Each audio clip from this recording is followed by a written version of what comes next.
Queridos irmãos e irmãs, nós estamos no segundo domingo da Quaresma, chamados, convidados a um movimento da purificação do nosso olhar.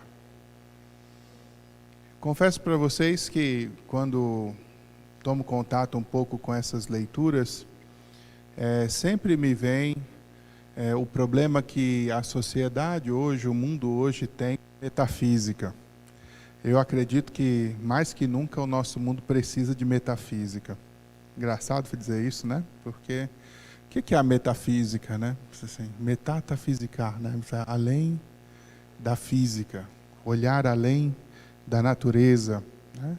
E ser capaz de captar a essência das coisas. Por que eu estou dizendo que o nosso mundo está em crise com a metafísica?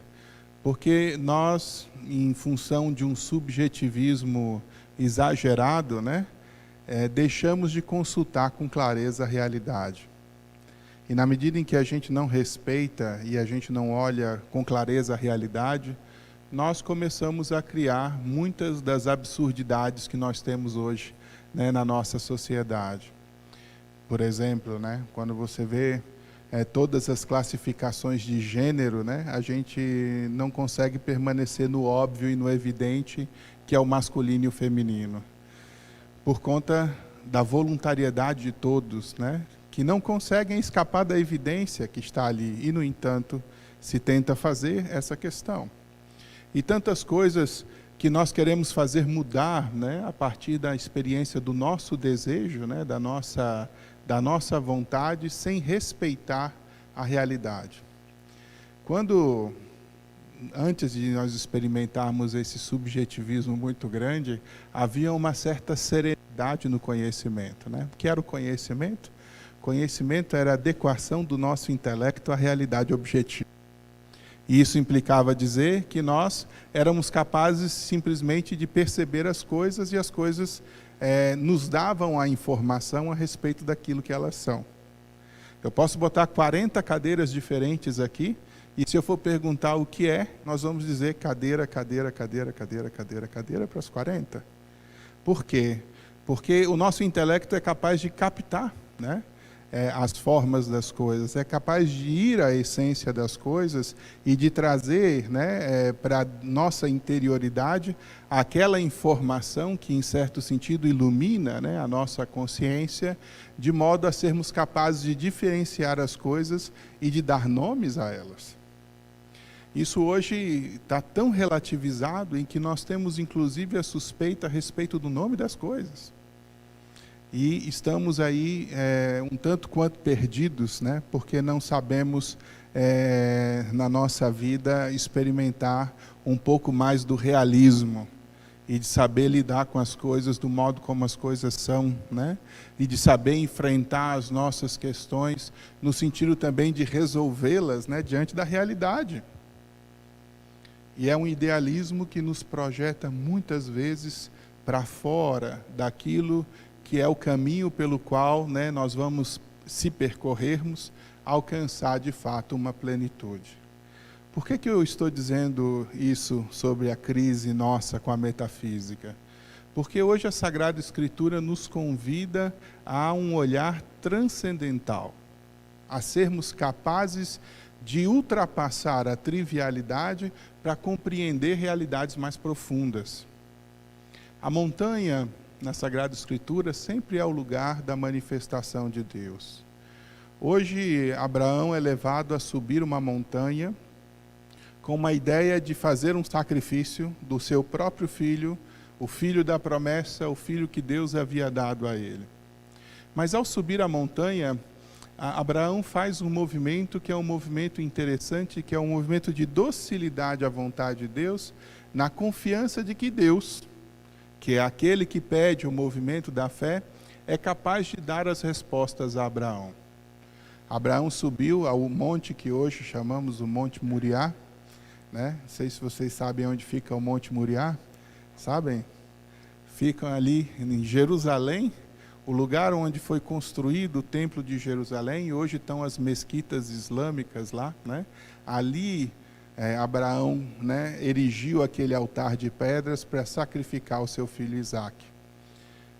E lá depois foi construído o altar do templo, né, onde se acreditava que havia o altar, né, de Abraão. Sobe ao Monte Moriá, na confiança de que Deus vai dar as respostas a ele. E no momento em que Deus percebe justamente a confiança de Abraão na sua vontade, Deus muda, né, aquilo que havia determinado para que Abraão pudesse dar continuidade à sua vida na fé.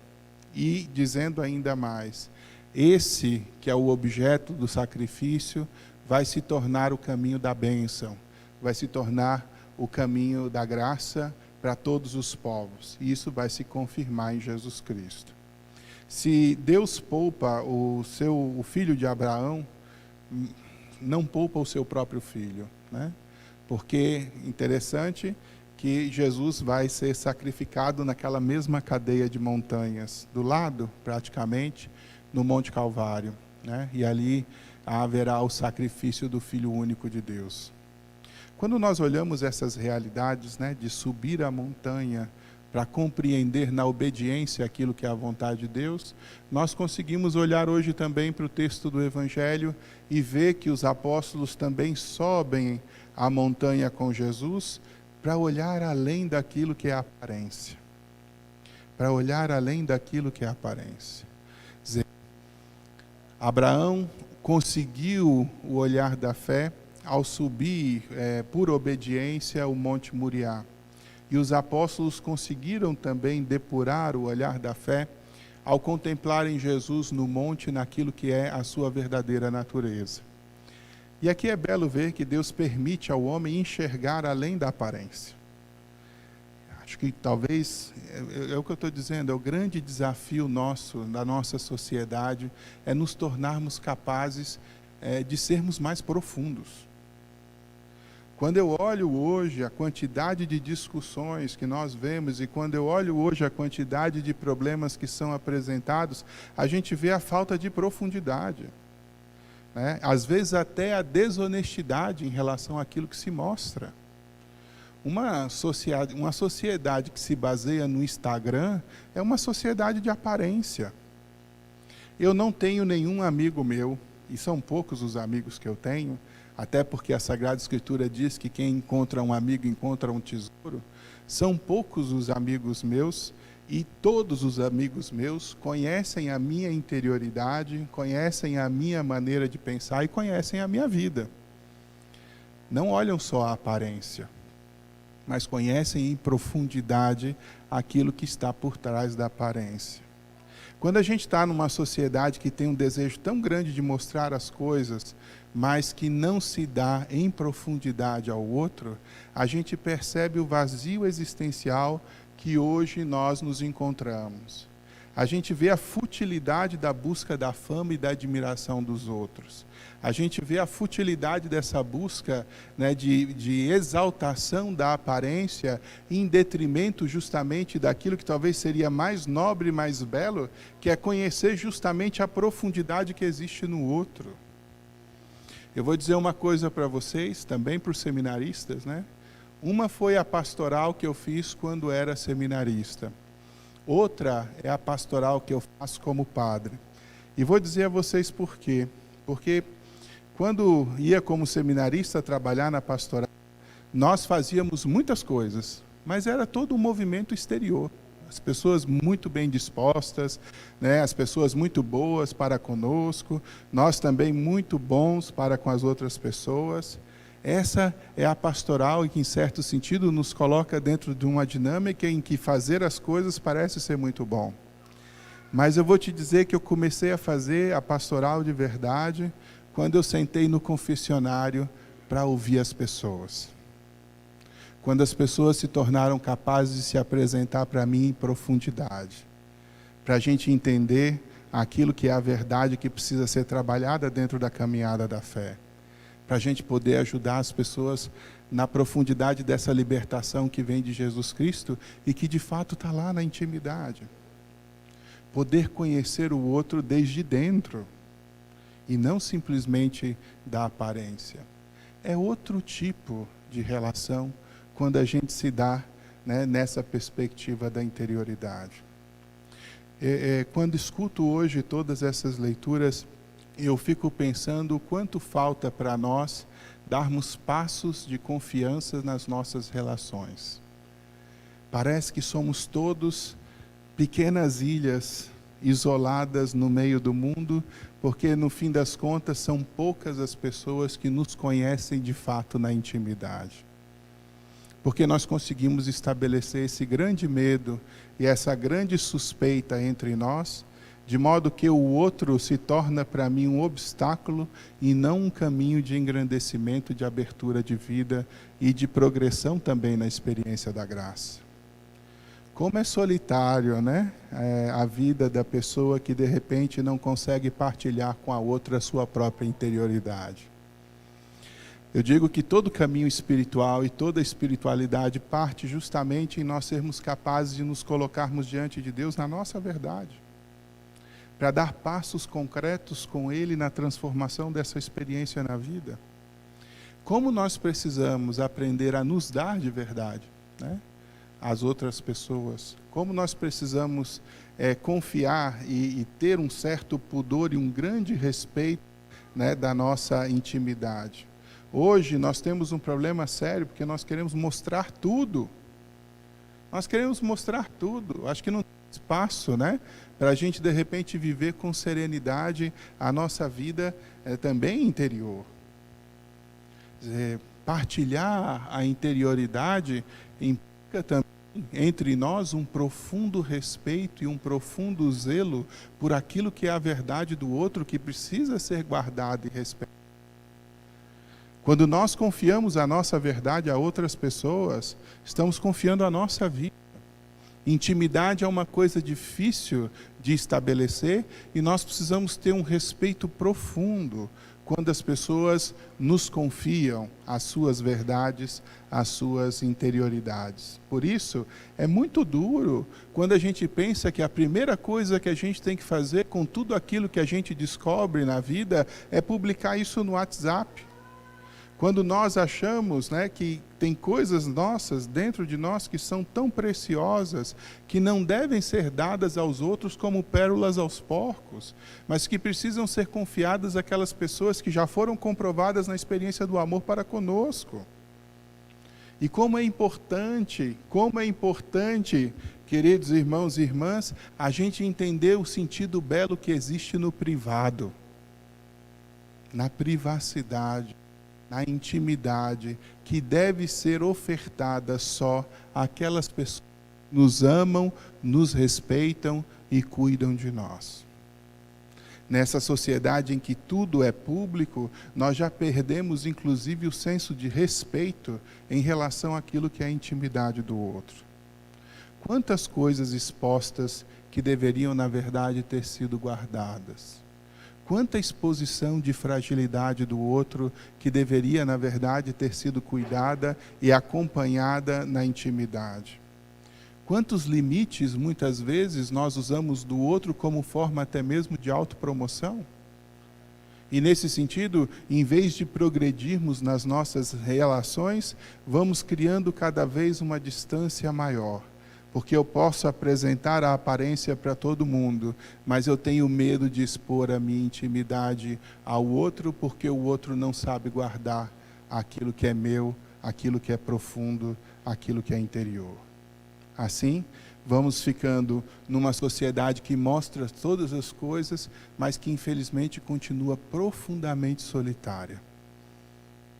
E aí, nessa solidão, onde nós muitas vezes não conseguimos compreender, né, a própria dinâmica nossa da vida, porque o ser humano não foi feito para estar só, né? O ser humano foi feito para a comunhão, né, para a identidade com o outro, para a progressão pessoal. É bonito pensar hoje nessa transfiguração, o movimento de Jesus de mostrar-se aos seus amigos naquilo que é a plenitude da sua natureza. Jesus não oculta a sua verdade, né? Jesus expõe, cheio de luz, né? Com as vestes tão brancas que não há lavadeira que podia alvejar no mundo algo dessa forma, cheio de luz, cheio de plenitude, mostrando aos discípulos que ele é a conclusão da lei e dos profetas. São Magno diz hoje, no ofício das leituras, uma coisa bonita, dizendo que Jesus mostra a glória aos seus discípulos hoje, para que os discípulos depois não se escandalizassem da cruz. Ao mesmo tempo, naquela humanidade de Jesus está escondida a glória, né? E na experiência da cruz está escondida toda essa experiência da divindade do Cristo.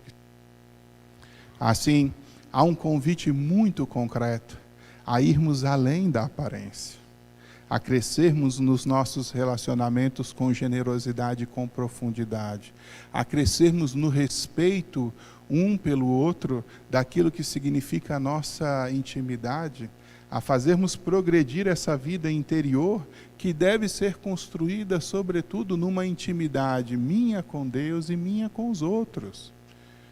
E cuidar para que seja respeitado também esse espaço tão belo que é o espaço da nossa interioridade. Se nós não cuidarmos da experiência da nossa interioridade, a nossa vida se torna fútil e vazia, porque vamos buscar sempre uma manutenção de aparências. E a aparência em si é uma coisa inócua quando ela não corresponde àquilo que é a realidade do coração. Que coisa! Onde todos nos veem, mas ninguém nos enxerga, porque nós não conseguimos mostrar aquilo que está dentro. Isso não é do ser humano. Isso não é da experiência nossa. Somos convidados a relacionamentos mais profundos que ultrapassa, né, essa perspectiva da aparência. Subamos a montanha, né? Façamos a experiência de criar dentro de nós um olhar mais profundo e mais transcendental. Saibamos olhar aquilo que na verdade não está na exposição da aparência, mas aquilo que está na interioridade e que só pode ser revelado na generosidade do coração. Hoje Jesus se mostra, né, para que os seus discípulos pudessem ter confiança a respeito daquilo que estavam fazendo no cultivo da sua amizade com Deus. E nos convida também à purificação do nosso olhar, a ultrapassar as trivialidades e a entrar nas dinâmicas mais profundas da vida, a ponto de dar respostas mais certas a respeito daquilo que são os problemas da nossa sociedade. Precisamos nos sentir desafiados a isso, né? A perdermos tempo na compreensão do outro, no amor ao outro, no respeito ao outro, no cuidado da sua dignidade, na elevação que todos nós precisamos realizar na nossa vida. Peçamos ao Senhor, então, nessa Eucaristia, sobretudo, né, a purificação do nosso olhar, né, para que possamos enxergar além daquilo que são as coisas comuns. E peçamos também ao Senhor a graça de respeitar a sacralidade da intimidade do outro, sobretudo quando o outro decide revelar-se a nós. Essas revelações são extremamente belas, extremamente profundas e merecem da nossa parte todo o nosso respeito. Saibamos cuidar do segredo do outro e respeitar a intimidade do outro, para que nessa confiança também nós possamos crescer no amor. É triste a gente às vezes sentar numa mesa e olharmos uns para os outros e falarmos de todas as coisas, menos daquelas coisas que importam, porque não somos mais capazes de nos abrir, né, com a outra pessoa, porque a outra pessoa representa um perigo para mim. O amor é, sobretudo, esse caminho no qual nós nos abrimos e nos acolhemos mutuamente para encontrarmos a estrada onde todos nós devemos percorrer o caminho da graça e da salvação. Purifiquemos o nosso olhar nesse tempo da Quaresma. Façamos crescer o pudor, né? Façamos crescer o pudor. E o pudor é um profundo respeito por aquilo que é a intimidade do outro, né? Vençamos, né, esse universo da curiosidade, né, do fuxico, né? Eu acho que esse negócio do BBB é a grande expressão da nossa ignorância e da nossa mesquinhez, né? Querer curiar o que acontece na vida dos outros na intimidade. né? Querer olhar aquilo que acontece dentro do quarto dos outros, né? Querer curiar aquilo que acontece, né, no silêncio da vida do outro, mas de uma maneira também visual, né, desonesta, né, onde que nós não interagimos de fato e nem crescemos em profundidade, simplesmente bisbilhotando como se isso fosse uma virtude, né? Que tipo de sociedade, né, nós queremos de fato ser se nós cultivamos e louvamos esse tipo de prática, né? Então, né, superemos essa curiosidade mórbida, né, e abramos o nosso coração para amar e respeitar o outro lá na profundidade dele, respeitando a sacralidade que cada um é diante de Deus e precisa ser também diante de nós. Louvado seja nosso Senhor Jesus Cristo. Para sempre.